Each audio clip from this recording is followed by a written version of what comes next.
So I mentioned those two police officers who were like under control of the Martians, and then they blow up a building, and then they're both killed by the Martians because they've done their duty or whatever. And then another police officer is like radioing to his superior officer, and he's like, "Yeah, they were blown to bits." And I just think that's like a hilarious way to talk about the death of like two officers that you probably knew pretty well and worked with for a long time. And this guy just emotionlessly is like, "They were blown to bits." I burst out laughing at that. I love that.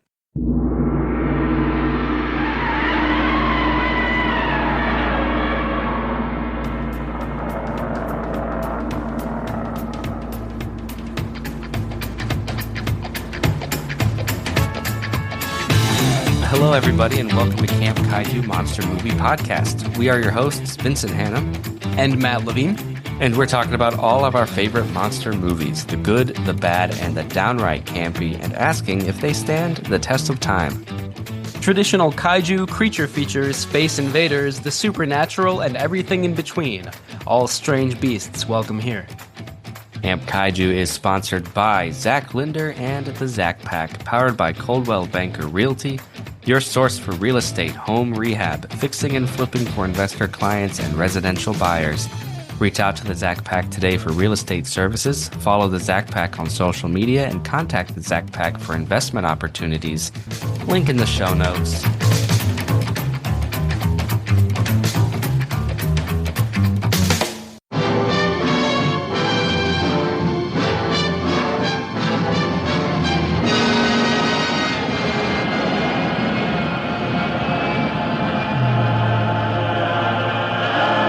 Gee whiz! Invaders from Mars. He saw them land from outer space. He saw them capture innocent people only to destroy.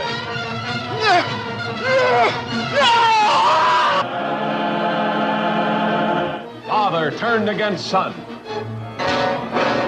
People changed into strange, weird animals. A general of the army becomes a saboteur. Trusted police turned into arsonists. The boy's parents changed into killers.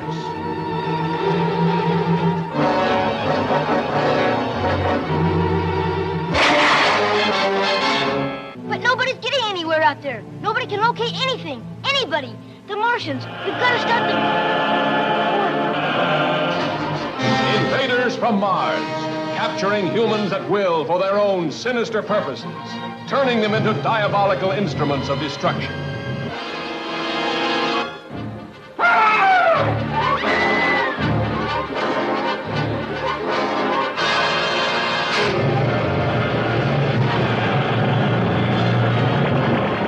Invaders from Mars, weird, fantastic beings of a superintelligence, ruling a race of synthetic humans and pitting them against mankind's dream to conquer the universe.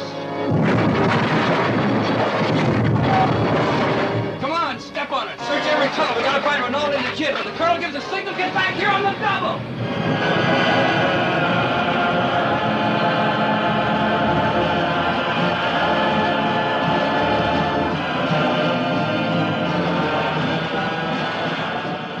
Matt, we have some space invaders on the show this week. We do indeed, like the prototypical space invaders we're going to be talking about tonight. Little green men, except they're kind of tall and wearing onesies, like pajama footings. You know what I mean? Yeah, it's a bold look for sure. Footy Very pajamas. footy pajamas, yeah. Maybe more adorable than menacing, but still pretty cool looking. They're definitely, they may not be little, but they're definitely green men. They're bright green, and I can't wait to talk about the colors in this movie because it's pretty eye popping. It looks amazing. Yeah, I can't wait to talk about there's all the technical stuff. I can't wait to talk about how we both watch this movie respectively. I on Pluto and you on Amazon, and what's the ideal condition to watch a movie. And that's always a great conversation. Yeah. And to talk about the legacy of this film, the reputation. I think this is a movie that a lot of people have not seen. And I think it's one people should see more often. And I can't wait to dig into all that. Totally agree. And not to get ahead of ourselves, but I I hadn't really heard that much about this movie before watching it for this episode, and it deserves to be part of the cult canon for sure. Love that. Cult Cannon. Oh, a t-shirt just popped up in my head. Ooh, nice. A t-shirt shot out of a cannon, like a t-shirt gun, you know? A Camp Kaiju t-shirt gun. The Camp Kaiju Cult Cannon. T-shirt gun. Whoa, what acronym would that be? EKCCTSG? In any case, we got to get working on that swag. That's a great idea. Ba-boom. All right. How the hell are you? I'm doing pretty well. We're pretty much in spring here in Minnesota. It's a beautiful day. NBA playoffs are going on. Watched a lot of movies this weekend. Went for a bike ride. It was a good weekend. How are you doing? Right on. Pretty good. Getting over a little cold. Me too. Also watching some good movies lately. We talked about Brian De Palma over email because I just watched Phantom of the Paradise.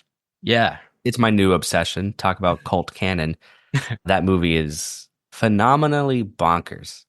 It is. I really love that movie. Like on the surface, it's kind of like, sold your soul to the devil for rock and roll kind of movie, but I think there's a lot more to it than just that.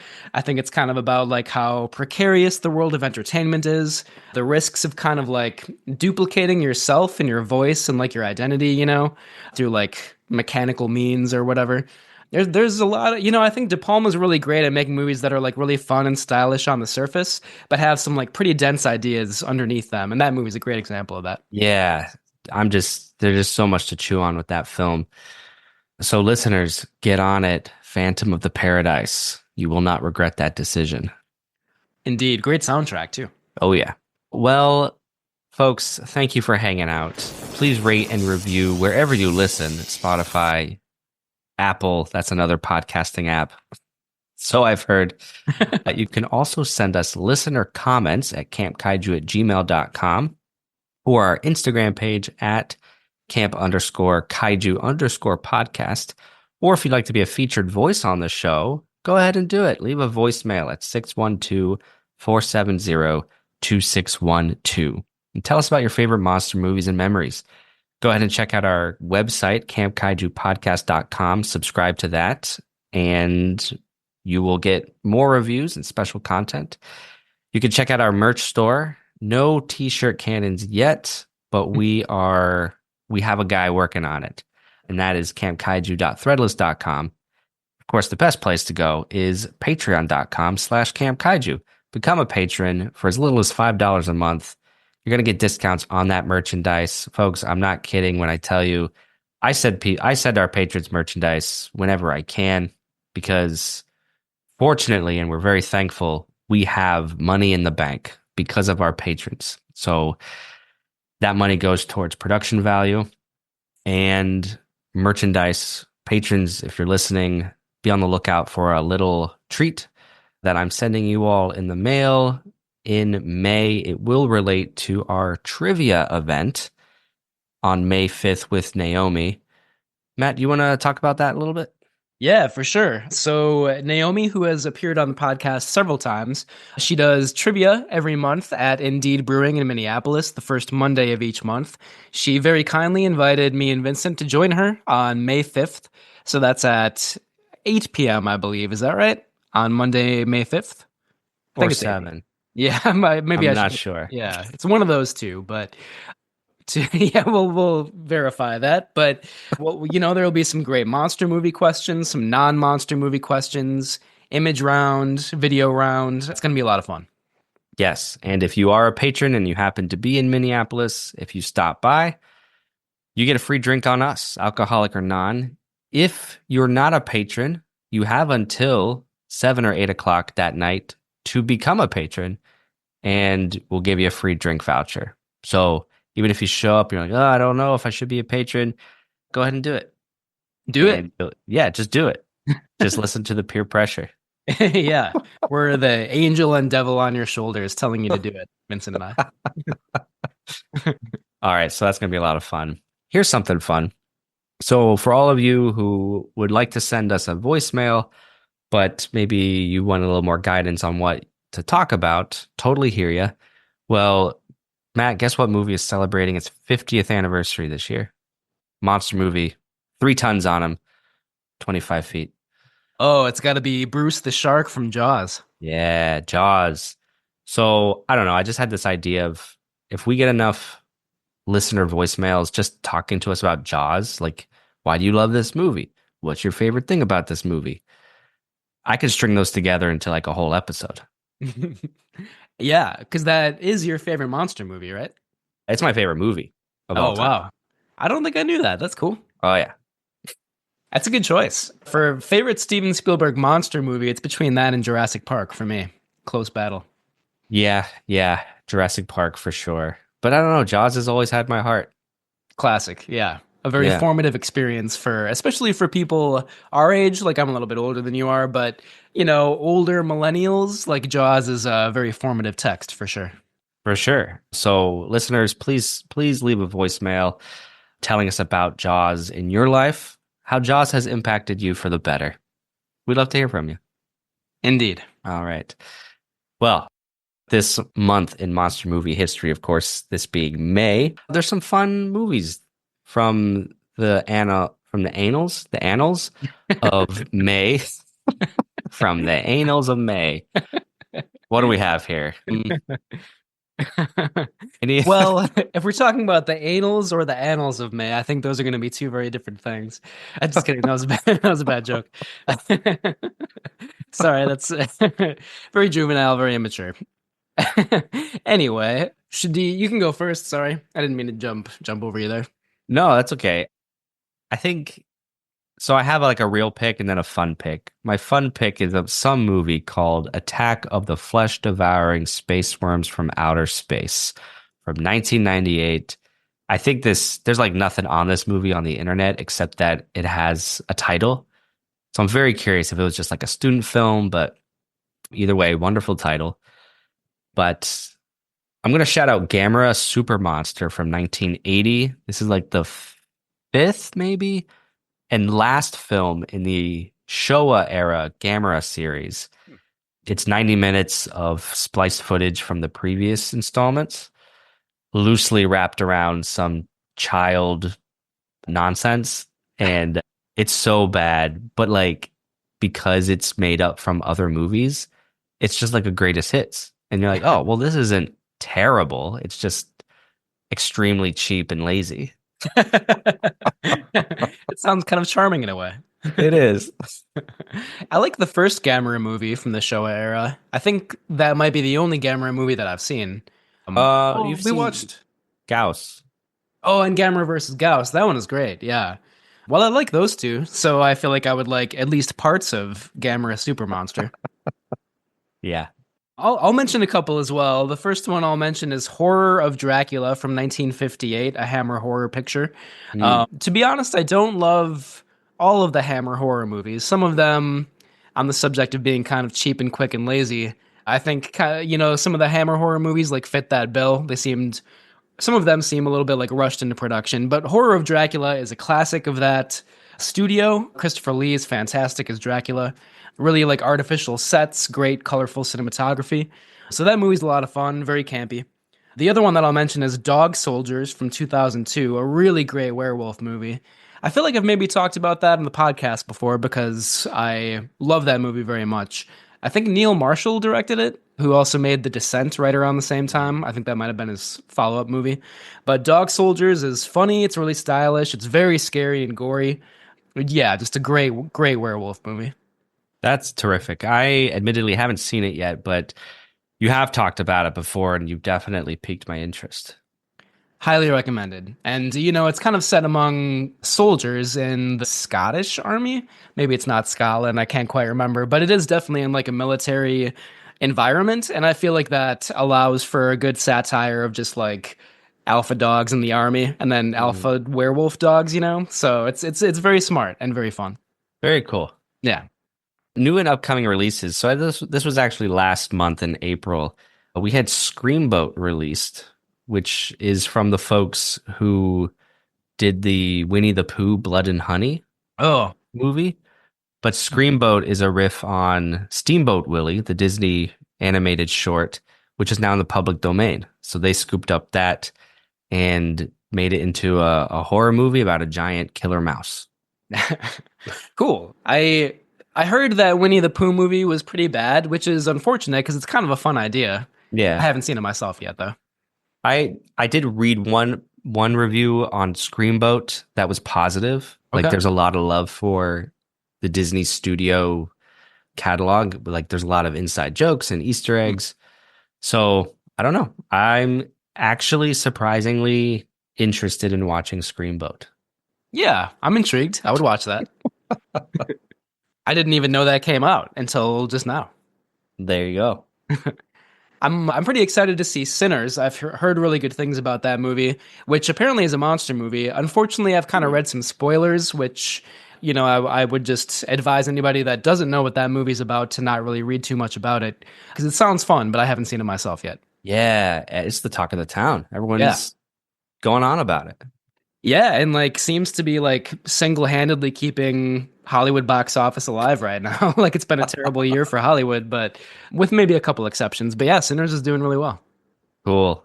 Yeah, that and Wolfman. As soon as I get the time to find them on streaming, Sinners is in theaters, of course, and everyone should see it in the theater. But if you're like me and you just don't have the time, streaming's the next best thing.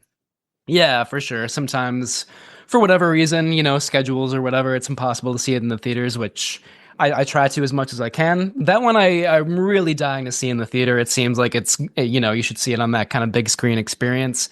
But there are a couple others that came out earlier this year, like Companion I haven't seen yet, and I might try to stream that sometime soon. Wolfman, like you mentioned, so trying to catch up on those soon as well.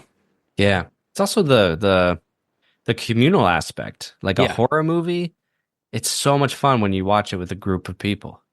Yeah, absolutely. If it's a good audience and they're screaming and laughing at all the right times, it's an incomparable experience. Yeah, like you're reminded that like, oh, movies can do this because we watch so many movies by ourselves Mhm. that you forget that like audibly reacting to the film can be a valid experience. Let me ask you, do you make noises when you watch a movie, a Oh, yeah. comedy or a horror film? Absolutely, yeah. And within moderation, I love it when other people do as well. Like I love a good scream. Even like a brief comment, like a brief snarky comment is cool. I definitely don't like people talking all that much during movies, but like yeah, it's good to engage, good to laugh and scream and all that stuff. It's wonderful when movies cause that visceral reaction, to use a word that I probably overuse on this podcast. It's your catchphrase. Yeah. Yeah, I also laugh. I'm a big laugher at movies, even like when I'm just by myself, but I can't help it. You got to get into it, yeah. And like obviously I watch a lot of horror movies, and I usually don't really mind gore all that much. So when I watch very gory horror movies, usually there are some like, oh, that's nasty, oh shit, like stuff like that. Like I can't Yeah. help myself. So Yeah. it's fun, yeah. Speaking of Alien Invaders, we have another one coming up, Matt. It's your pick Yeah, on Camp Kaiju. Sorry. No, that's okay. Species is my next pick from 1995, starring Natasha Henstridge, I believe. I'm pretty sure Ben Kingsley is in that movie as well. Mhm. Roger Donaldson is the director, who made some pretty good like pop entertainment movies back in the day. Of course, I can't think of any other ones right now, but yeah, I've heard Species is like really trashy, kind of erotic, campy alien, monster movie. So I'm excited to talk about it. Yeah, have you never seen it? I never have, no. Oh, I watched it a couple years ago. It's perfect for this podcast. Cool. All those words you used are apt descriptors. Nice. I can't wait. In some ways, I feel like it's going to be like the tawdry version of the movie that we're talking about tonight. Yeah, tawdry 90s movie. Yeah. I love the word tawdry. Following Species, we are going to visit the Gamera franchise with the first one from 1965, Gamera the Giant Monster, or Gamera the Invincible, depending on which, the American or the Japanese release. But we have yet to feature the OG Gamera film, so I'm excited to rectify that and, yeah, have some good fun talking about Gamera. Me too. I just watched it actually maybe like 2 years ago, and I liked it a lot. Yeah, it's got a lot of things going for it. Yeah. Well, thank you, Jason, Chris, Sean, Peggy, and our anonymous patron. You are strong, loyal patrons. Keep the lights on here at Camp Kaiju, so we appreciate it, and thank you.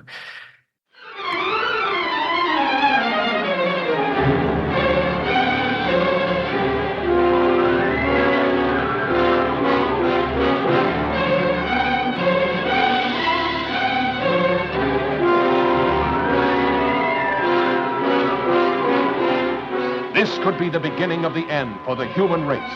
For what men first thought were meteors or the often ridiculed flying saucers are in reality the flaming vanguard of the invasion from Mars. Looks like they're going to come out of that gully pretty soon. We'll have to rush our defenses to be ready when they do. Going to need plenty of reinforcements. We'll get them. Lieutenant, look!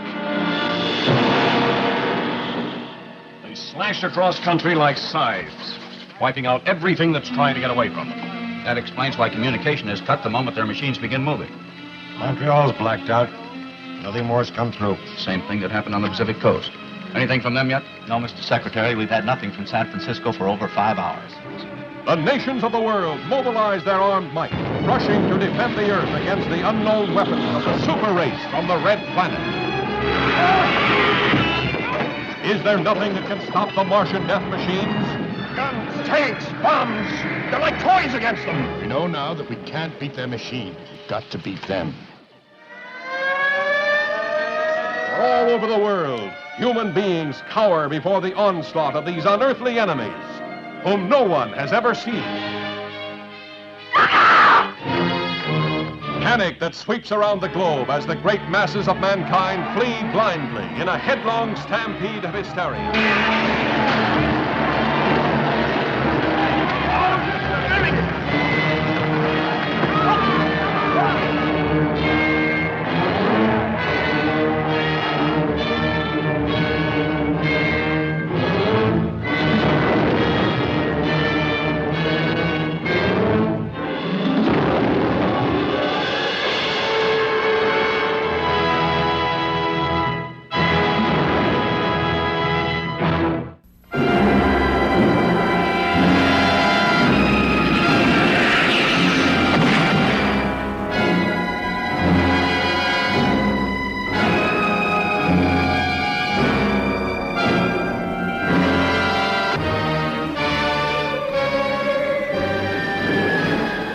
Yes, it came from outer space to fill the world with terror, to bring you unforgettable suspense.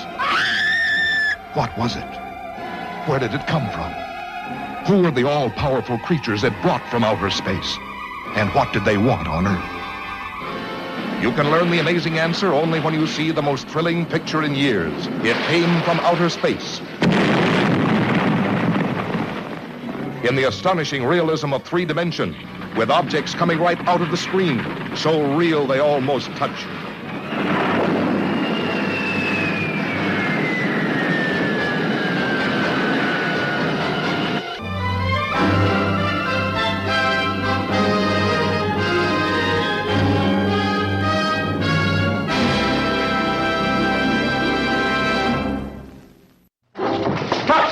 Will you tell these fools I'm not crazy? Make them listen to me before it's too late!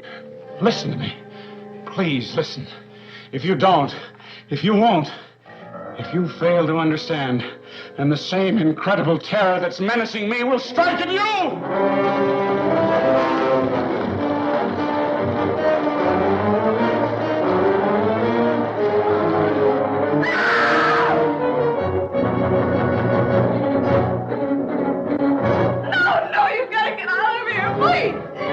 They come from another world, spawned in the light years of space, unleashed to take over the bodies and souls of the people of our planet, bringing a new dimension in terror to the giant super scope screen.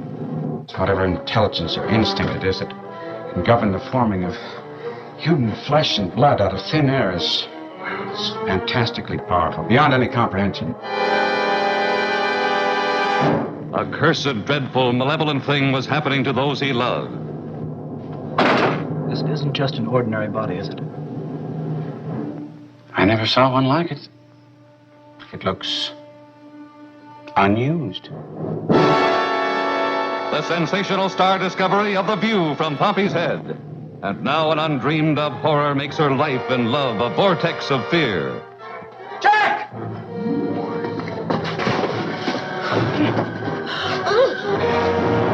Miles, where do they come from? I don't know. Suddenly, while you're asleep, they'll absorb your minds, your memories. I don't want any part of it. You're forgetting something, Miles. What's that? You have no choice. From city to city, an incredible hysterical panic spreads. As the unimaginable becomes real, the impossible becomes true. Stop and listen! Stop and listen to me! Listen! Listen! Listen to me! They're not human! Can't you see? Everyone! They're here already! You're next!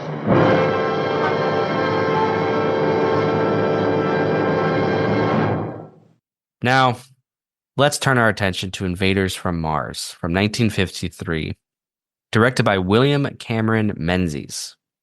Matt, what's your personal history with this film? Up until I watched it last night, I had zero personal history with this film. I think I had maybe heard the title a couple times, didn't really hear if it was good or bad. I definitely didn't really get the sense that it was like a classic of 50s sci-fi movies, but yeah, I was kind of blown away by it, as we'll talk about in a little bit here. But up until yesterday, I knew next to nothing about this movie. Had you never come across the 86 remake? No, I mean, I've never seen it.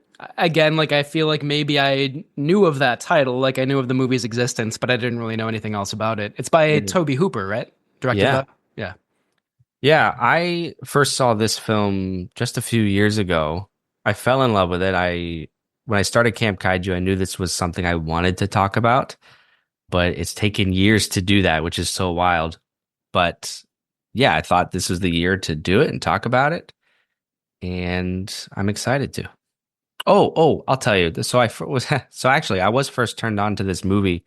There's a TCM documentary called Watch the Skies, and it's all about 50s sci-fi, and it features folks like Spielberg, Ridley Scott, James Cameron, George Lucas, and they're talking to, like, they're the people on the documentary, and they're talking about all their influences from the 50s when they were baby boomers watching these movies. And there's a whole segment on Invaders from Mars. And that's when I first learned about this movie and thought, whoa, I definitely want to see this, because I'm a huge Spielberg fan, for example. And when you watch Invaders from Mars with its child protagonist, you're instantly reminded of a Spielberg film, I think, and how he focuses on children in almost every one of his science fiction monster movies. Yeah, absolutely. And I wasn't surprised to find out that Joe Dante is a big fan of this movie as well. I feel like maybe in Small Soldiers especially, there are a lot of similarities. That's a movie that I like a lot, and that has mostly child protagonists. And, it's kind of a fun thriller about, like, militaristic toys that come to life, but it's also like, there's some satire about war and like American militarism and stuff like that. So yeah, I'm generally not surprised to read that Spielberg or Joe Dante are huge fans of this movie. And as we'll talk about, John Sayles is a big champion of this film. Martin Scorsese, which is so funny. Like, whenever I hear Scorsese talk about genre movies, it's because, like, he has never attempted to make a science fiction movie, I don't think. That's interesting. Yeah, I mean, I feel like he has some horror movies, kind of like Shutter Island and Cape Fear, but yeah, I can't think of any straight up sci-fi movies. Yeah. Interesting. But I still love it because he's a student of film. He loves cinema and he can appreciate that stuff. Yeah, and I think a lot of that is because of the visual style of this movie, which we'll definitely talk about in a little bit here. Definitely. It's weird because... Oh, sorry, I was just going to mention one more thing. I read this book a while ago called Army of Phantoms by Jay Hoberman. It's a really great book of film history and like social analysis. Jay Hoberman is one of my favorite film critics of all time. And Army of Phantoms is all about American sci-fi movies from the 1950s and how they're allegories for, like McCarthy witch hunts, the communist era witch hunts, like themes of conformism and like post-war prosperity and things like that. I don't really remember too many explicit references to Invaders from Mars from that book, but it's been a long time since I've read it, so I might have to take another look at that. Maybe at some point during this episode, I might take a quick peek at the index, if you don't mind. Yeah, I love that. And if you're willing to share that book with me at any point, please do. Yes, absolutely. I'm surprised it hasn't come up yet. I just thought of it right now, but I feel like we don't often talk about 50s sci-fi as much as I think we should on this podcast. Yeah, you're right. I think Them is one of the few exceptions. Yeah, like for American sci-fi at least, because of course we've talked about a number of Godzilla movies and whatnot, but yeah, not too many American sci-fi movies from the 50s up until right now, I guess. I guess not, but I just love so many of these movies. The Thing from Another World, Invasion of the Body Snatchers. Yeah. It Came from Outer Space. The Day the Earth Stood Still. The Day the Earth Stood Still. Yeah. Which I revisited. Have you seen that one recently? It's been maybe like 3 years, but I do love that movie. Oh, like I'd seen it as a kid and I was like, yeah, okay, I get it. But I watched it like 2 years ago. I think I was gobsmacked by the end. I was like, what? That's like a near perfect film. I can't say enough about that movie. Totally agree. Yeah, very well directed by Robert Wise. We did talk about The Beast from 20,000 Fathoms recently, which I like a lot. Yeah, that's true. The Amazing Colossal Man. Yeah. Throwback. Yep. We've talked about a couple like shrinking or expanding people movies. I know that's one of your favorite subgenres. Yeah. Well, we got to talk more about 50s sci-fi. For sure. We interrupt this program to give you a bulletin just received from one of our naval units at sea. A large object traveling at supersonic speed is headed over the North Atlantic toward the east coast of the United States.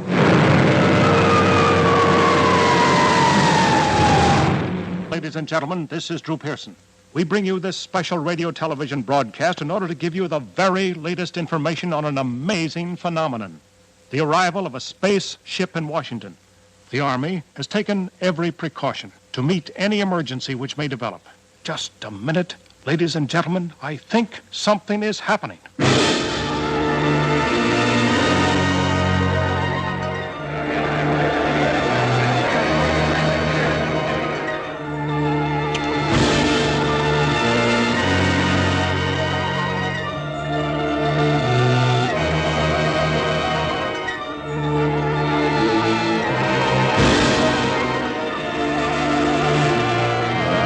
I came here to give you these facts.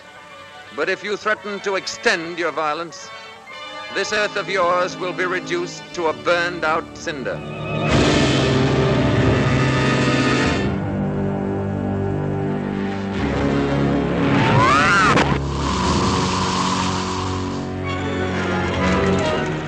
But he's a robot.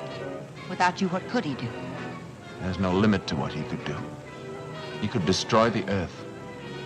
All vehicles, close in. Let's go.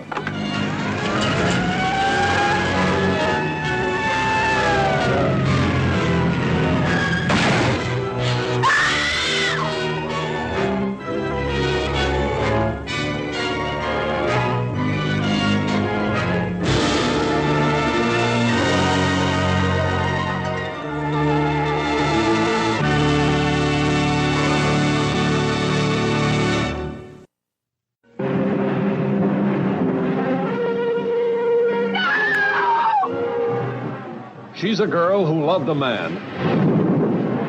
A man who, in a flash, became a living threat to humanity.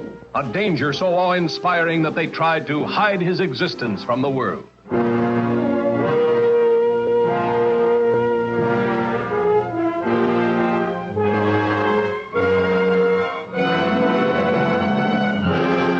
What happened? What made him grow?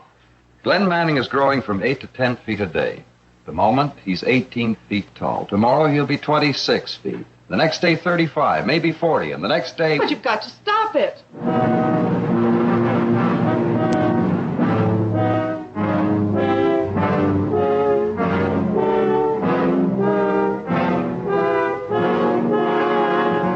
I don't want to grow anymore.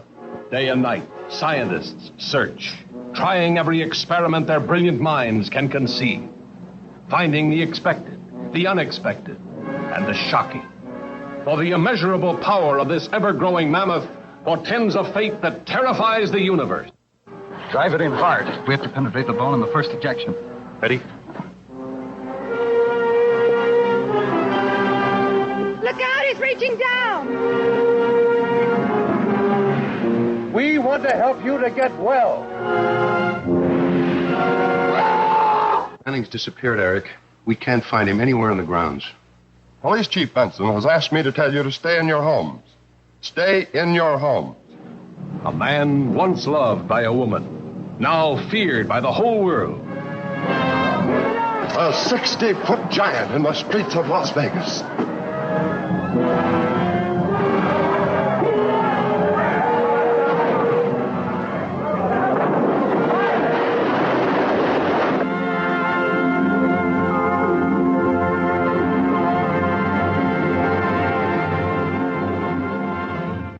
But Invaders from Mars is directed by William Cameron Menzies.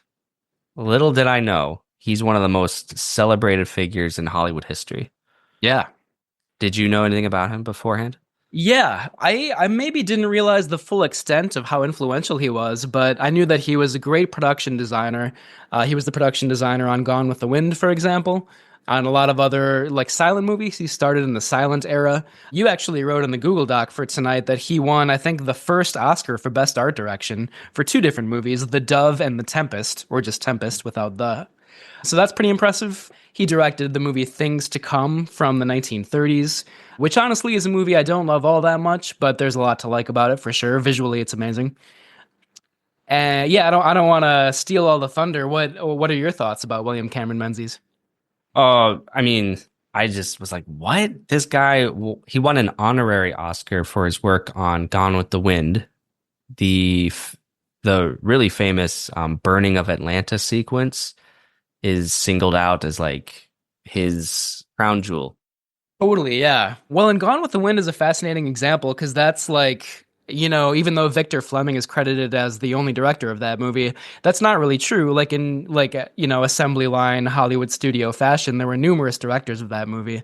Victor Fleming, but also George Cukor. And then even aside from the burning of Atlanta scene, I think William Cameron Menzies played a pretty major role in the storyboarding and the overall look of that film. So maybe kind of one of the unofficial directors of Gone with the Wind was William Cameron Menzies. And it's so funny you mentioned storyboarding because there's a really great like 5-minute clip. I'll include it in the show notes of director-writer John Sayles, and he's introducing this film Invaders from Mars to an audience before a screening through TCM. And one of the things he highlights is that he's not sure if William Cameron Menzies invented storyboarding, but he certainly popularized it, as Sayles says in the feature. So I hadn't thought about that. Storyboarding had to come from somewhere. Mm-hmm. And I guess William Cameron Menzies kind of honed that craft, which is a pretty significant contribution. Yeah, absolutely. Pretty much all of my favorite directors very carefully storyboard all their movies. So yeah, it's huge. And I read that David O. Selznick, the executive producer of Gone with the Wind, kind of told the crew, like, whatever questions you have, Menzies is the authority. Ask him. He knows everything about like Technicolor, like the colors of the film. Menzies will know like anything about like the set design. I think even like the costumes. David O. Selznick, who was like a notorious tyrant, like was not really very forthcoming in his like support of other artists. Basically said like just ask William Cameron Menzies. He's the authority. Wow. And Menzies did have a real affinity for color film. Yeah. Gone with the Wind, obviously, I didn't even think about that, but there's a reason he shot Invaders from Mars in color. There's a lot of technical jargon around that we'll unpack later in the production, but we can come back to Menzies if we want. But we could talk about some other select members of the crew and cast. I mean, honestly, well, okay, I'll just say it. Screenplay by Richard Blake, producers Edward L. Alperson Jr. The film was released through 20th Century Fox. And the music is by Raoul Krauschar with contributions by Mort Glickman. Yes. And what I was going to say before was that no disrespect to many of these cast and crew, but I hadn't heard of most of these people. And I think they're just all like contract workmen who are doing a job, playing around in maybe the smaller studios. So I don't know. I don't think they're necessarily like quote unquote famous people, but they know how to do their work.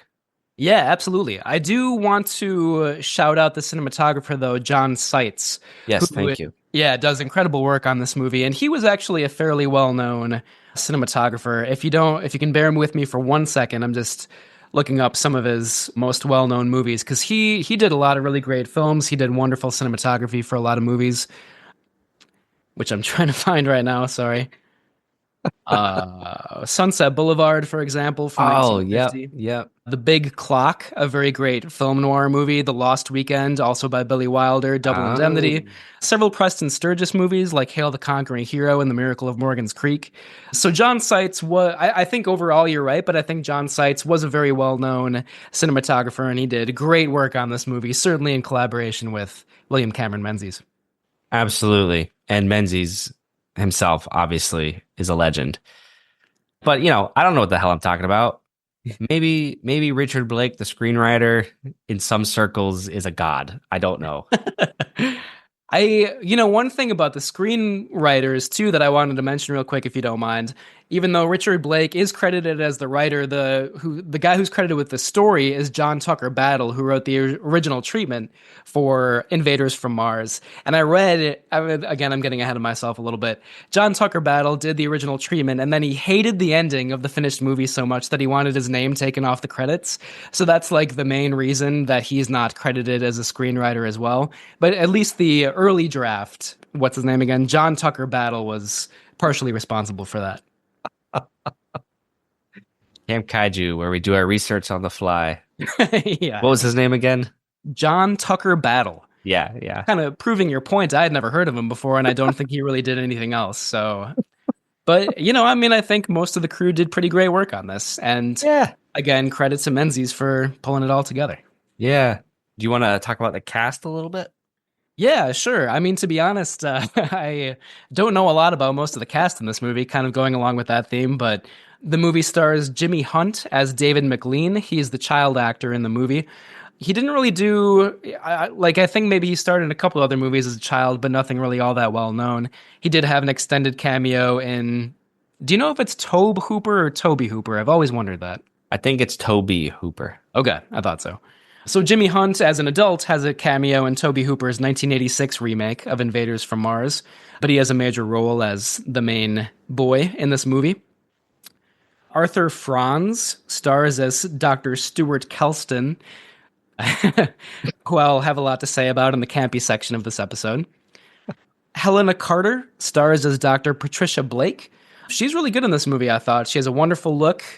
Well, I'm sure we'll talk about her a little bit more too. This was the first time that she didn't play a romantic interest, so I would presume maybe she enjoyed having a little bit more range in this movie. She did retire from acting after this role, though, so I don't know what that says about her career or her experience. It means she went out on top. Yeah, right.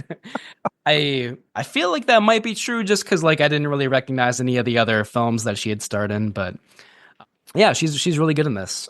Leif Erikson also stars as George McLean, who's the father of the main boy character in this movie. Hilary Brooke stars as Mary McLean, the boy's mother.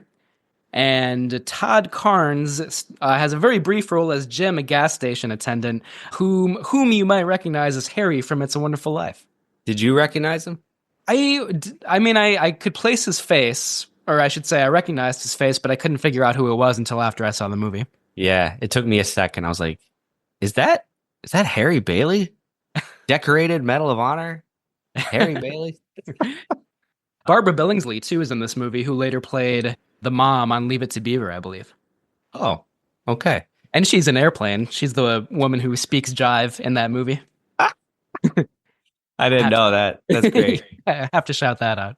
There are so many actors in this movie, supporting, actors who just had long careers as supporting and character players. I only named kind of the main cast, but that doesn't surprise me that one of these actors showed up in Airplane. Yeah. 20 years later. Right. Yeah, it's always fun when you can spot faces that you recognize from other movies and TV shows and whatnot. Yeah. What did you? We'll probably talk about this more. What did you think of Jimmy Hunt as the boy David McLean in this movie? I think he's pitch perfect. Okay. As just a gee whiz kind of boy. Jimmy Hunt, he's 86 years old now.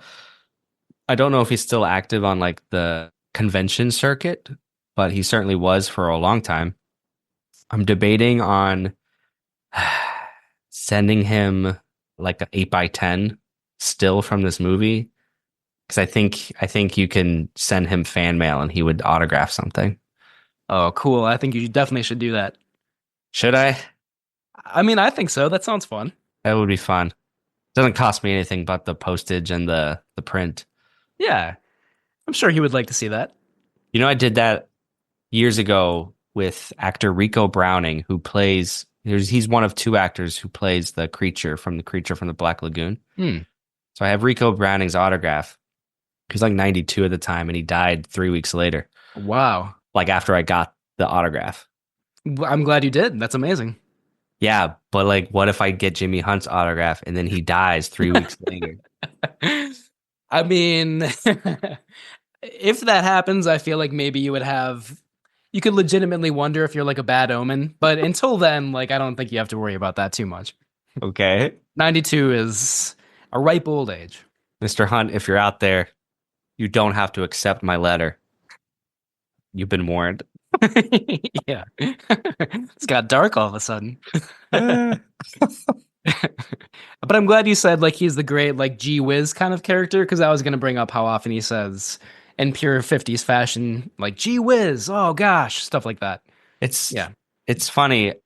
Like, I feel like that's such a stereotype of the time, like when people think of the 50s. But then you watch these movies from the 50s and that's how the children talk. Yeah. It's not an exaggeration. Right. It's very charming, and there are a lot of other lines of dialogue that are like adorably kind of quaint and antiquated. And I'm not trying to like make fun of the era or whatever. It's just it's fun. It like encapsulates that time. Yeah, absolutely. All right, production history of this film, or at least like the production backstory. Honestly, I didn't find too much on this film, which I find interesting. Yeah, because of its legacy. I'm interested in getting like there's a 4K release of this film. You know, I love bonus features. Maybe like the audio commentaries will reveal more about it, but at least in my snooping on the internet, I couldn't find much. Now, with that said, this film was shot over 3 weeks in 1953 on a very small budget. It is, I think, interesting to note that year we also saw the release of two other alien invasion classics, Jack Arnold's It Came from Outer Space and George Pal's War of the Worlds, which is also in color, but Invaders from Mars did it first. Yeah, and I think they like really rushed production so that they could like release the film before War of the Worlds came out for that exact reason. Yeah, I think I read that too. It's pretty cool. Yeah, good year for sci-fi. Yeah, absolutely. Because The Beast from 20,000 Fathoms was that year too, right? 50. Yes, it was. Yeah. Yeah. Good year indeed. Yeah. And then the next year, 54, you had Creature from the Black Lagoon, Them, and Godzilla. Man, must have been an amazing time to be alive. Aside from concerns over like nuclear war and stuff like that, but in terms of monster movies. Yeah, and like segregation, right? Cold War, McCarthyism. Yeah, maybe only to watch the movies was like that was the only way. It was a great time to be alive. Just kidding. But people needed the escape. So that's why they got these fantasy pictures. Yeah, that's why it's such a rich period of monster movies, for sure. Yeah. 1953, so It Came from Outer Space. That was a 3D film because around this time, 3D became a fad for the first time. There's some disputes as to whether or not Invaders from Mars was shot for 3D. Don't think it was. It never was. But it was shot in Eastman color. Yeah, I mean, like the technical specifics of this movie are very convoluted, so I'm a little bit confused by it as well. But I know it was shot on Eastman color, which was a kind of film, a single strip color processing technique introduced in 1950. Around that time, Technicolor was kind of being phased out a little bit. Technicolor probably is like the most beautiful color processing technique of all time. Like Gone with the Wind, we already talked about, but then like Powell and Pressburger movies from the 40s are mostly shot on Technicolor. Leave Her to Heaven, some Douglas Sirk movies are also other examples. So Technicolor was kind of like the big gold standard, like just top of the line. That was being phased out around 1950. It was just very expensive. Like you needed a lot of like chemicals for that process. It was like a 3-strip process. So Eastman color was quite a bit simpler. But then the fascinating thing about Invaders from Mars is that it was shot on Eastman color, but then it was struck onto prints using a different technique called super cinecolor. And those are the prints that were distributed to movie theaters. I'm just going to read straight off the Google Doc if you don't mind. Please do. If anybody out there is an expert in this process, please educate us. Yeah, because I went to film school for a couple of years and that's all I know about it. So like this is all way over my head, but apparently Super Cinecolor used black and white separations produced from monopack color negatives made with Ansco/Agfa, DuPont, Kodachrome, or Eastman color film for principal photography. After the negative was edited, it was copied through color filters into 3 black and white negatives. An oddity of the system was that rather than using cyan, magenta, and yellow primary subtractive colors, Super Cinecolor printed its films with red, blue, and yellow matrices to create a system that was compatible with the previous printers. The result of the combination of the color spectra was an oddly striking look to the final print.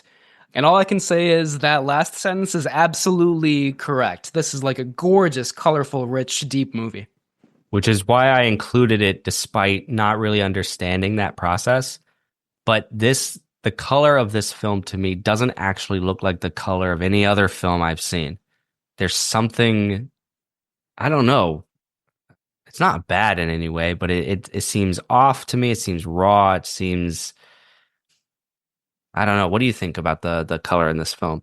I love it. Like it's beautiful, stunningly beautiful, and I think like the non-reality of it, the surrealism of it, totally goes with the visual style that Menzies is trying to create. It's basically like a nightmare as seen by a young boy, and it is totally distinct. But I think it's absolutely gorgeous. And one of the only other examples that kind of came to mind for me was Dr. X, which I think is from 1932.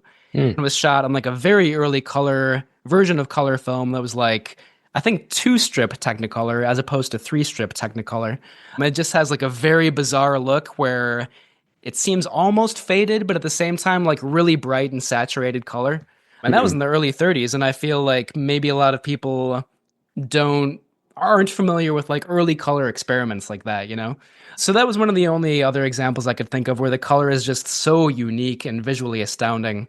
But yeah, Invaders from Mars, really gorgeous. And I think Martin Scorsese loves this movie because he put it on like a list of the 10 best movies to ever use light and color, which is crazy. Like this is like a sci-fi movie that's kind of silly at times, but it is, in my opinion, and apparently Martin Scorsese is just like an insanely beautiful. Well, I can't argue with you or Martin Scorsese. No, I think you watched this on Amazon, right? Yeah. Do you know if it was like an HD kind of transfer? Yeah, it was an HD transfer, and I think it was the same version that was released on Blu-ray just a couple of years ago. 2021, I think it was. 2022, Ignite Films put out a new Blu-ray with a gorgeous 4K restoration. I'm reading off of a review right now, and I think that's the version that's also on Amazon Prime, and it looked really great. Wow. Okay, I need to see. I do think I need to see it in like a really beautiful, like restored type of version. Because I watched it years ago on Tubi, and I watched it recently on Pluto, and I don't think it was HD. I don't think it was cleaned up in any way. So for me, like the colors, they seemed more muted, like they didn't seem vibrant. Yeah. Yeah, I just feel like I need to see it in all its proper glory, I guess. I would recommend rewatching it. I thought the Amazon version looked really good, and I have my issues with Amazon. I don't necessarily like to give them more money, but like the versions of movies they have streaming on Amazon Prime usually are very high quality, and that was true in this case as well. Okay, awesome. Well, I feel like I kind of nerded out about the visual style of this movie a little bit too much. I got ahead of myself. No, that's great. I think so much of this movie, of its appeal, I think lies in Menzies and the cinematography and his art direction. Yeah. He gives the movie a very surrealist aspect in multiple scenes. The police station is one that's cited all the time for its use of like bare walls, and the walls and the doors are taller than they need to be, and like really long hallways where you see actors walking from like the background all the way to the foreground. And that's, I mean, even like years ago, that's what I loved about this movie. I was like, wow, it just doesn't look like anything else that I've seen from an alien movie. Totally agree. Yeah, I mean that police station hallway is probably the best example. And like when that shot came up when I was watching the movie, I out loud was like, "Oh my God!" Like it just looks so bizarre and so striking. And then like the interior of the spaceship and some of the like subterranean tunnels towards the end as well look just like very surreal. And it's interesting. Like this, like you said before, it had a very minuscule budget. It was a very low budget movie, and you can tell that some of the sets are reused for like various locations. But I feel like Menzies kind of like uses that to the film's advantage because it actually is a weird sense of like deja vu and it's kind of uncanny. And that just adds to like the dreamlike aspect, you know? Yeah, and there's like the camera is angled at certain points, leading to that sense of dreamscape. Yeah, it's kind of an off-kilter visual style that I love. That's what keeps me coming back to this film, I think. Yeah, for sure. Yeah, but just focusing on like the production of this film, that's what Menzies and his cinematographer brought to this film. According to John Sayles, again in this clip I keep referencing, he says that the producers came in after the film was finished and they added all this stock footage of army tanks to extend the run. So, did you notice all that army stuff? Yeah, for sure. Those are the parts in the movie that I don't like so much. Like this movie is like maybe an hour and a half, 95 minutes, somewhere around there. It could have been probably like 85 minutes. Like I feel like 10 minutes of the running time is stock footage of like tanks and soldiers and explosions. And like it's like there's at times like weirdly like patriotic marches in the background of some of that footage. And it's like, why are we getting this like gung-ho American military stuff right now? That's weird. I don't like it. Yeah, I don't think it's well implemented into Menzies' version of this film. I don't think it's, it seems like more of a question mark. Why is this in here? Yeah. I think maybe if they had used it sparingly in that one scene where the army does actually attack like where they think the spaceship is located, that would have made sense. Yeah. But it's in a lot more scenes than just that. So yeah, very strange. The use of bare walls, like there's not like in the police station, like there's shots of actors with just a bare wall behind them. And there's something so stark about that, so cold, that I really dig as an artistic choice. Totally agree. Yeah. And I think, sorry, we're kind of jumping around a little bit, but I think like, if the story is told from the boy's perspective and like he has to deal with all these older authority figures and he's made very uncomfortable by them. He doesn't really trust them. And like, I just feel like that lack of anything in the background, like you just have these stark walls and then these adult figures looming over you. It like perfectly conveys that theme, I think, Totally. Yeah. Release and legacy of this film. It was released in April of 1953. There was a 1954 British release that had several scenes extended with new footage featuring new actors even. Again, distributors found the runtime too short.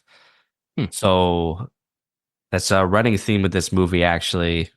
Producers saying, okay, let's pad the runtime. Initial reviews were strong, but it's sometimes this film gets, quote, lost in the shuffle with other 1950s sci-fi movies, as we've talked about. But its reputation is strong. Filmmakers like Spielberg, Scorsese, John Landis, Joe Dante cite it as a childhood favorite. And it's become a real cult classic. Deservedly so. Yeah. Well, here's a good time for our sponsor break. Camp Kaiju is sponsored by Zach Linder and the Zach Pack, powered by Coldwell Banker Realty, your source for real estate, home rehab, fixing and flipping for investor clients and residential buyers. Reach out to the Zach Pack today for real estate services, follow the Zach Pack on social media, and contact the Zach Pack for investment opportunities. Links in the show notes. Now, we have a good email from an anonymous supporter of ours. and our friend comments on our episode about Invasion of Astro Monster. Now, I'm not going to read it verbatim, and I'm not going to read it all, but our friend does gently critique, I would say, that our own critique of E.G. Tsuburaya's special effects in that movie.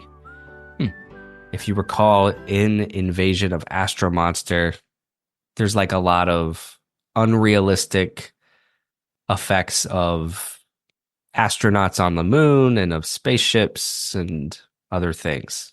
Mm-hmm. I liken them to like toys, being played with on the moon. Mm-hmm. Our friend, and I think rightly so, pushes back a little bit and wants us to remember that Tsuburaya felt it was more about selling an idea, these are his words, than being any way realistic. That Tsuburaya is making an intentional choice to make these models more fantastical than, quote, realistic. Yeah, I think that's totally fair. Yeah, that makes a lot of sense. I think, like, overall, I like the suitmation effects. I love the model effects in a lot of the kaiju films. Yeah, we might have been a little unnecessarily harsh about Invasion of Astro Monster. I feel like I just thought there were like too few special effects overall. Like we barely even see Godzilla and Rodan in that movie. But yeah, no, that's a very valid criticism for sure. Yeah, you remember in Frankenstein Conquers the World, the Baragon monster like eats a horse. There's a horse in a little corral. Yeah. Yep. Yeah. I know. I certainly had the same critique of Tsuburaya there. I was like, what? This isn't realistic. But again, maybe that's not the point. That's a good example. That's like such a memorably like, I mean, obviously it's not real. It almost makes it like more disturbing that like, he's supposed to be eating this horse and it's clearly just like a toy horse that's being ripped in half or whatever. It's a very bizarre moment. I forgot about that till you just brought it up. Yeah. But I think we can all agree that that's better than CGI. Infinitely better. I will give you that. Yeah. I would say so anyway. Well, thank you, our anonymous friend, for writing in. Others out there, please send us an email at campkaiju@gmail.com letting us know your thoughts about Invasion of Astro Monster, Invaders from Mars, or Jaws. Leave us a voicemail, please. Tell us about Jaws. You got a couple months to do that. I'll try to get that episode, if I get voicemails, sometime in the summer. Matt, did you know Peter Lorre has a growing lilac in his room, which I think is across the hall from your room? I did not know that. I thought I could detect a faint whiff of floral bouquet coming from his, his tiny little dungeon there, but I did not know that, no. Yeah, I mean, next time like he's out of the house, don't tell him I said this, but check on it. He says it's starting to like emanate like a glow, like a radioactive glow. It might be getting bigger for all the wrong reasons. I don't know. Just check in on him. All right. I'm a little scared. It might be like a Little Shop of Horrors scenario, I think. I think so, but he's never seen that movie, so I don't know if he knows what he's getting into. Yeah. Oh man, poor Peter. All right, I'll check on his safety as well as the lilac as soon as I can. Okay, thank you. We look out for each other here, listeners, at Camp Kaiju. But Peter Lorre is going to talk about the 1944 movie called Bluebeard from PRC or Monogram Pictures. Don't remember which, but it stars John Carradine. He's a serial killer / puppeteer. And this movie actually has quite a reputation. Have you heard of Edgar G. Ulmer? Yeah. Yeah, he directed this movie. That sounds great. I'm very excited to hear Peter's thoughts about that. Edgar G. Ulmer also directed Detour, which is a great film noir. Yeah, so I'll let Mr. Lorre dish on all that, but yeah, interesting stuff coming up. Cool. Thank you, Peter, as always. Dankeschön.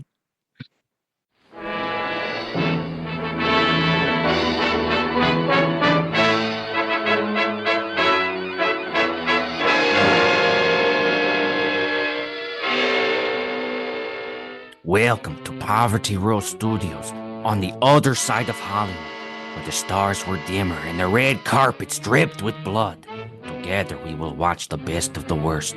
Movies known for their limited budgets, outlandish concepts, and questionable performances. But with enough haunted houses, zombies, ape men, and devil bats to keep you up at night. This is the Poverty Row Picture Show. I dare you to sleep through these nightmares. I am your host, Peter Lorre. You may remember me and my sultry voice from such pictures as The Maltese Falcon with Humphrey Bogart and The Invisible Agent, where I played a Japanese agent for Universal. Well, I'm gonna move on from that one. This week on the Poverty Row Picture Show, we review a film called Bluebeard from PRC, starring John Carradine as a traveling puppet master who abducts and murders unsuspecting women in the streets of Victorian Paris. Oh yes, this is some sundry escapades this week, my friends, in the same vein as Hitchcock's The Lodger, which of course was based on the Jack the Ripper murders in the 1880s in London. But I digress. Bluebeard is a film directed by Edgar G. Ulmer, a fellow Austrian and a film director with a now renowned legacy for shooting dark mysteries on limited budgets. He directed 1934's The Black Cat for Universal and allegedly worked on the classics The Golem, Metropolis, and Now, I starred in the latter picture, and these rumors are unconfirmed. Sorry to disappoint, but this Frank Capra of PRC turns in a slick historical noir in Bluebeard with John Carradine in the lead. Now, Carradine at this time was known for his powerfully intimidating screen presence in horror films. And in this one, he looms over his co-stars with a steely glare. And when he laughs, you are deeply unsettled, for you know his character is merely playing a part, and that the young ladies do not stand a chance. Bluebeard was actually a film 10 years in development, originally a script to follow up with Ulmer's The Black Cat. Eventually, Universal passed on the project, and with it, the chance for Ulmer to work again with Karloff.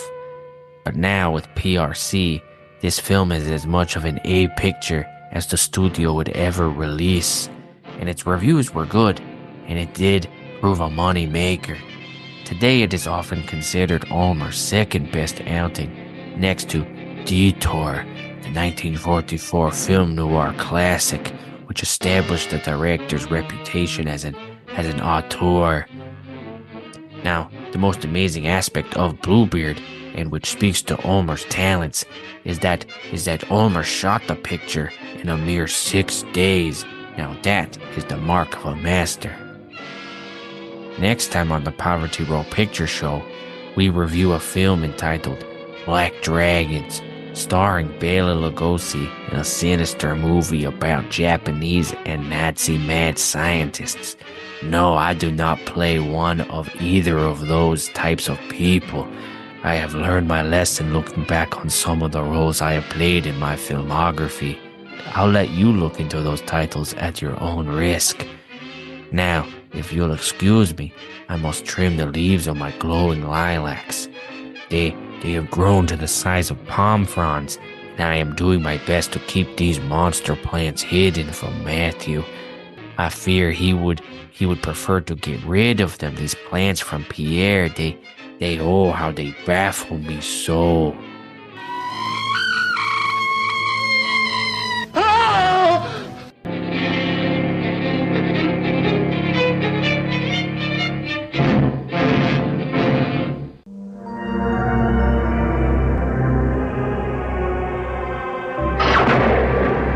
David Gardner just woke up to a nightmare in his own backyard.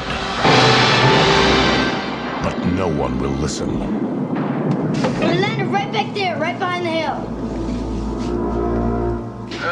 no one will believe. I told you he needs psychiatric help. And soon, no one will be left. Dad? Are you okay, Dad?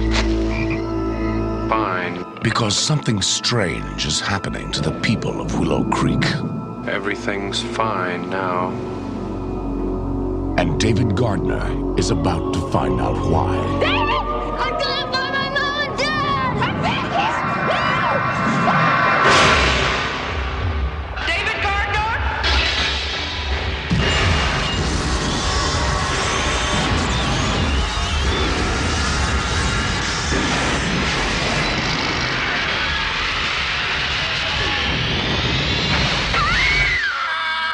Canon Films presents Toby Hooper's Invaders from Mars. There's no place on Earth to hide. All right, back to Invaders from Mars. I think there's a lot of themes in this movie. I think it wears its themes on its sleeve, on its big green footy pajama sleeves, which is really nice. I appreciate that, actually. Yeah. Me too. We can rely on 50s American sci-fi movies for that. Oh, ain't it the truth? I think the big one is, like, for me, anyways, I was getting a real sense of like societal paranoia. Like, you can't trust your neighbors. You can't trust the little girl on the street. You can't trust the cops because, let's be honest, maybe they're Cold War spies. Maybe they're Soviets. I don't know. But this movie came out at the height of the Red Scare, McCarthyism, and like a lot of 50s sci-fi, I think it really evokes that theme of paranoia. Yeah, absolutely. I think, at first I was like the social commentary maybe doesn't seem as deep in this movie as it is in Invasion of the Body Snatchers, which came out 3 years later, or in The Day the Earth Stood Still, which came out 2 years earlier, I think, if I remember right. But then as the movie went on, I think it's just it's filtering that theme through a different perspective, and that's the perspective of the little boy who, again, just like has to deal with all these authority figures, not only his parents who suddenly turn from these like loving, benevolent figures to just like very harsh, violent even. His father slaps him pretty early in the movie. And then, like you said, like the girl next door, the police chief.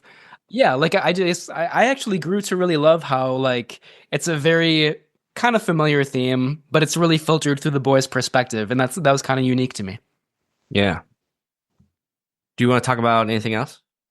Yeah, I think there's even, also like the threat of nuclear war is like such a common theme from monster movies around this time, and we even get that a little bit in this movie too, because the astronomer, Dr. Kelston, I think is his name, he's positing a possible reason why the Martians would invade Earth and why they would be pretty antagonistic right from the start. And Dr. Kelston says pretty reasonably, like, well, we're launching atomic rockets into space, and these Martians probably don't like that. They feel threatened, like we could endanger their way of life at any moment. And that's, that doctor character, the male doctor, the astronomer or whatever he is, actually like doesn't really seem to criticize the Martians too much. He's like, well, it makes sense. Like, we're kind of endangering them. So I just thought it was interesting that like the threat of nuclear war even makes its way into this movie, even though that doesn't seem to be the primary theme. Yeah. And what I also appreciate about this movie is that there's a lot of like, it takes its themes of science in a rather mature way, despite being through the lens of a child. Like, the scientists treat the science and the atomic research very maturely. It's not like a lot of other science fiction films where it's got this mumbo jumbo, they say something about something, and then it kind of explains it away. I feel like this movie does take its time to take the audience seriously and say, here's what's going on. Here's X, Y, and Z.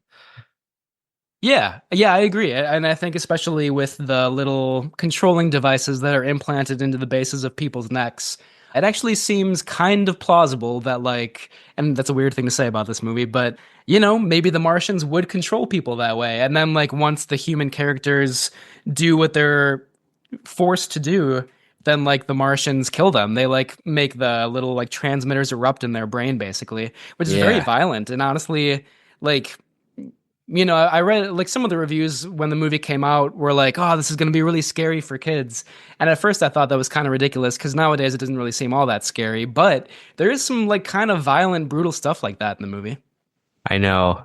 I would like to show this to my kid one day because I do think it's for children as much as it's for adults. But you're right, there are some violent things in this film. Yeah, and like to your point, they do seem kind of scientifically plausible. Yeah. I think there's a comment on the family unit in this film, which again we see in a lot of 50s sci-fi films, like the nuclear family may not be all hunky-dory on the surface, that underneath there are cracks. But to see the boy just lose his parents and he can't trust them anymore. His dad hits him right at the top, which I found very effective and like tragic because his dad is, when you first meet him, his dad is like the best dad in the world. Yeah. So nice, so supportive, so just like a nice dad. And then he smacks the crap out of his son. That was real. That was very good. Yeah. And they become like his dad and his mom become traitors. They become spies. They start conducting espionage, and that's very real. But then the doctor, Dr. Kelston, and the female doctor, Dr. Blake, they kind of become surrogate parents. And then the army, like the generals and the colonels, they also seem to take a familial liking to the boy. Mm-hmm. And I feel like he's found like a surrogate family with all these other adults, which I found oddly heartwarming. So I don't know what that says, but just like, okay, families can be destroyed, which is really sad, but you can still find family in other people. I don't know. Yeah, it's I feel like it is a little bit like muddled maybe at times because I thought like the distrust of the police was very powerful, and at that time, like you mentioned before, probably speaks to like a sense of social unease. But then, and that's again, that's really powerful. Like there are two police officers that like blow up a building, and it's like pretty shocking to see. Like they're it's a unexpected turn of events for sure. But then for the boy to like become very good friends with like the general and the colonel, and like you said, they're very paternalistic towards him, or just paternal, I guess is a better way to put it. It's like, oh, is there a distrust of authority in this movie or isn't there? I guess it kind of has it both ways, but maybe that's all right. Yeah, I think it does have it both ways. This is a very pro-military film, which again, most 50s sci-fi is. Yeah. But the critique of the police is also very interesting. And this is a very white film too. And I just feel like the image we're presented of the 50s is that if you were white, you trusted authority figures. Obviously, if you were black, for example, you did not. But here we have a white protagonist being jailed. Like, there's a point where the 10-year-old boy is thrown behind bars, ostensibly for his like own safety or whatever. But I was like, that's pretty extreme. So I think it's a really powerful critique of police officers. I agree. Yeah. And then, the kindly female doctor, Dr. Blake, she even like she talks to David in the jail cell and then she locks him back in and she's like, sorry, I have to follow the rules. And you understand why she would have to do that, I guess, but it's still a very surprising moment. And I think there are maybe some other Hollywood movies from around this time where like even though the characters are predominantly white or even exclusively white, like I think you can like read certain interpretations into them. Like, for example, Fritz Lang's movie Fury from 1936 is all about a lynch mob, and Fritz Lang wanted the main character to be black, but the studio wouldn't allow that. The production code wouldn't allow that, so that character is ultimately played by Spencer Tracy. But, I think like in movies about abuse of authority and distrust of authority figures, like I think you can read in some of those racial issues, even if for a lot of reasons the characters themselves were kind of forced to be almost unanimously white, Yeah. Oh, that adds such an interesting layer to this film. Yeah. Yeah. Because, yeah, like you said, I mean, it is very... I can't think of too many other movies from this time where the police characters are so untrustworthy, violent, negative. And of course, they are under control by Martians, so that's the explanation of it. But it's still a pretty striking representation to see. There was one other thing I was going to add, but I think I can work it into my breakdowns later. Great. We'll talk about the good, the bad, and the campy as we respectively saw it. What did you find good about this movie? Well, I know I kind of overindulged my love of the movie's visual style before, but it is just stunningly beautiful. And I don't know, sometimes in the past I've wondered what would it be like if a genre movie like horror or sci-fi had the kind of just stunningly gorgeous technicolor that you see in some of those Powell and Pressburger movies, like The Red Shoes and Black Narcissus and A Matter of Life and Death and stuff like that. And this, it's not technicolor, but I think this is basically that. It's sort of a silly but fun genre movie that is just stunningly beautiful. And there were a number of compositions where I audibly gasped or said wow or oh my god.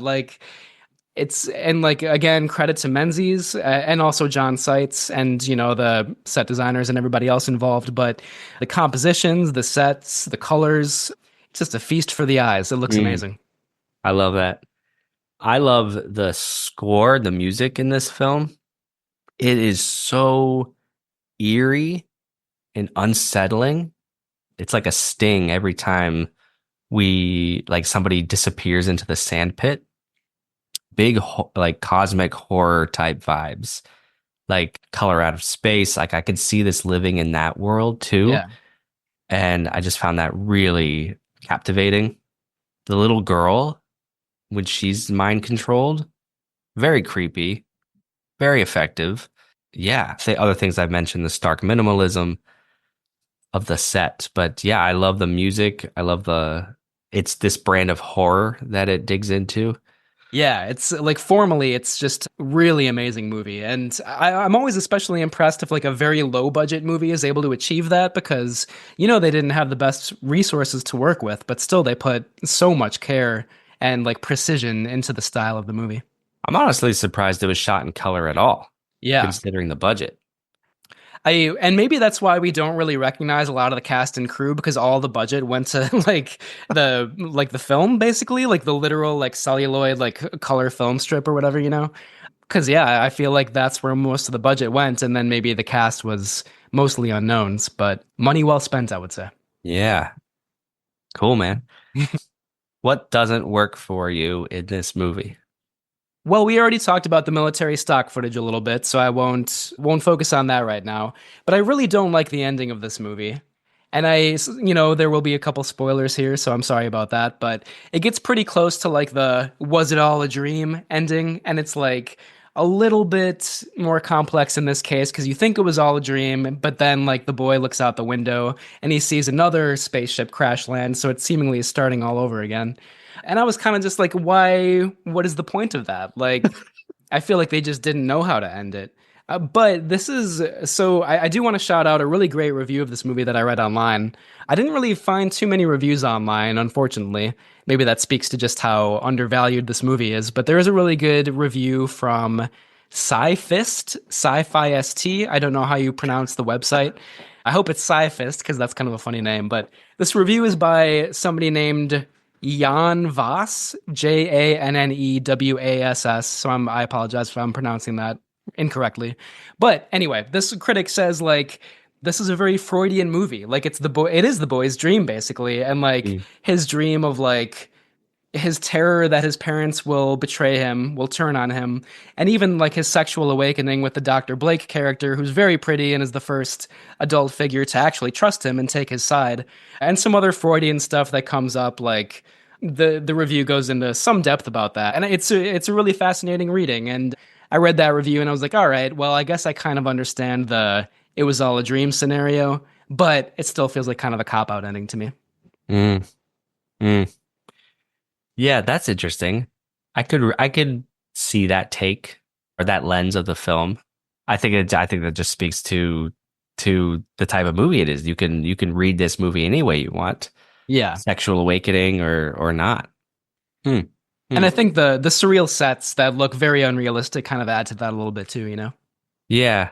I don't mind the ending. I just don't think about it. So here's kind of what I don't. It just doesn't work for me with this film.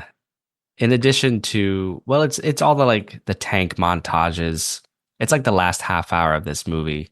Dude, Pluto TV has a commercial break like every 5 minutes.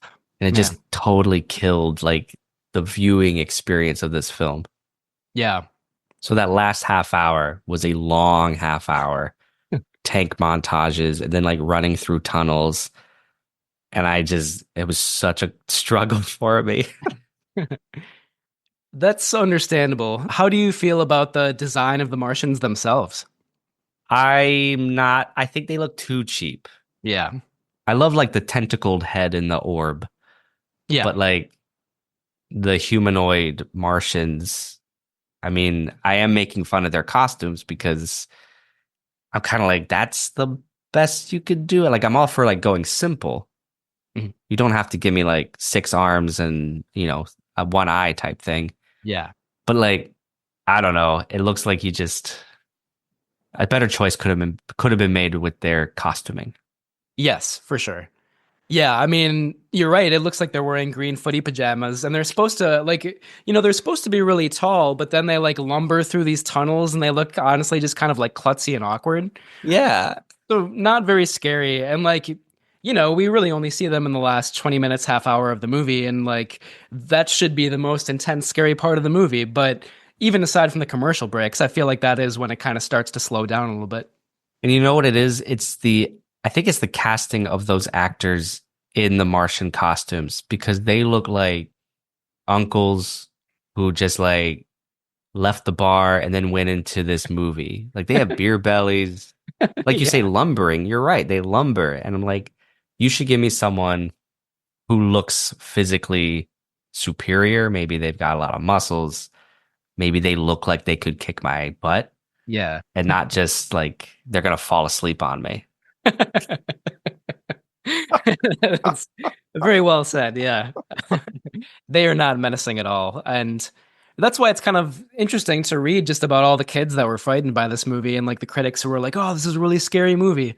Like parts of it are, like I mentioned before, but like those Martians are not. They're not the scary part of this movie. Yeah. But I guess I just want to say like there are some like amazing shots in like the last 20 minutes of the movie. Like especially when that Dr. Blake, she's like about to have one of those transmitters implanted in her neck. And there's this incredible low angle shot where like we see a close up of her and she's passed out. And this like transmitter is coming like slowly closer and closer to her neck. It's an incredible shot. So there are still some moments towards the end that I did still enjoy. Well, thank you for shouting those out. I really need to watch this again, and I will one day, because I do like this movie a lot, despite my inability to watch it in its full glory this week. Yeah. I might be due for a rewatch sometime soon. An immediate rewatch. Yeah. It would be worth it. Yeah. Yeah. All right. Some campy stuff before we give it our final ratings. So much. There's a lot of campy stuff in this in the best possible way. One example that I really loved is so I mentioned those two police officers who were like under control of the Martians, and then they blow up a building and then they're both killed by the Martians because they've done their duty or whatever. And then another police officer is like radioing to his superior officer and he's like, yeah, they were blown to bits. And I just think that's like a hilarious way to talk about the death of like two officers that you probably knew pretty well and worked with for a long time. And this guy just emotionlessly is like, they're blown to bits. I burst out laughing at that. I love that. Oh, that's very funny. I loved is right in the beginning. The boy, he wakes up his parents because he's seen this UFO. They jump up out of bed and mom is in full makeup. Lipstick, her hair done up. She's beautiful. And Ellen said to me, why is she in full makeup? That is a good question. Yeah. Just a classic movie thing where even in sleep, women cannot take off. They can't look not beautiful, right? Yeah. So unrealistic. Yeah. That's a really good point. I think honestly, I was just like so blown away by how red the lipstick was and like how bright her like blonde hair was and just the colors in general that I didn't really think about that. But yeah, that's a little ridiculous. Yep. There's another shot that I really love. It's going to be hard to explain, but like the boy is crying. He's very distraught because he thinks that his parents are going to die. Like they have the transmitter and he knows that like everybody else that has the transmitter has died so far.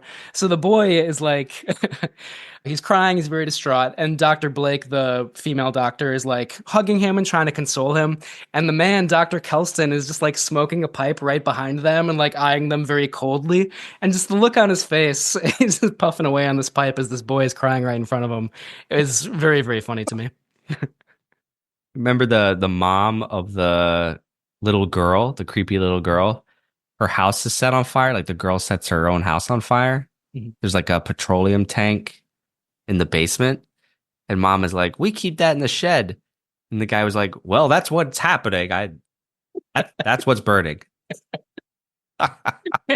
Yeah. Don't argue with me, lady. Your house is on fire.